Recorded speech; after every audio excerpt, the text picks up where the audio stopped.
নির্ধারিত মূল্যের চেয়ে বেশি দামে কিনতে হচ্ছে এলপি গ্যাস। গ্রাহকদের চরম ভোগান্তি। সিলিন্ডারের মূল্য সমন্বয়ের দাবিতে বিক্রি বন্ধ রেখেছে ব্যবসায়ীরা। স্বেচ্ছাসেবক দলের নেতা মুসাব্বিরকে হত্যার কারণ অনুসন্ধানে মাঠে নেমেছে পুলিশ। অপরাধী শনাক্তে চলছে সিসিটিভি ফুটেজ বিশ্লেষণ। তেজগাঁও থানায় পরিবারের মামলা।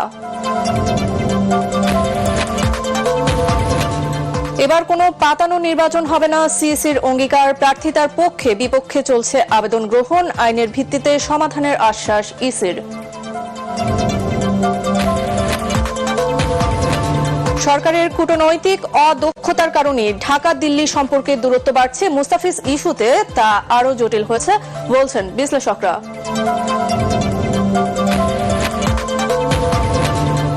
এবং জগন্নাথ বিশ্ববিদ্যালয় ছাত্র সংসদ নির্বাচনে ছাত্র শিবিরের নিরঙ্কুশ বিজয়।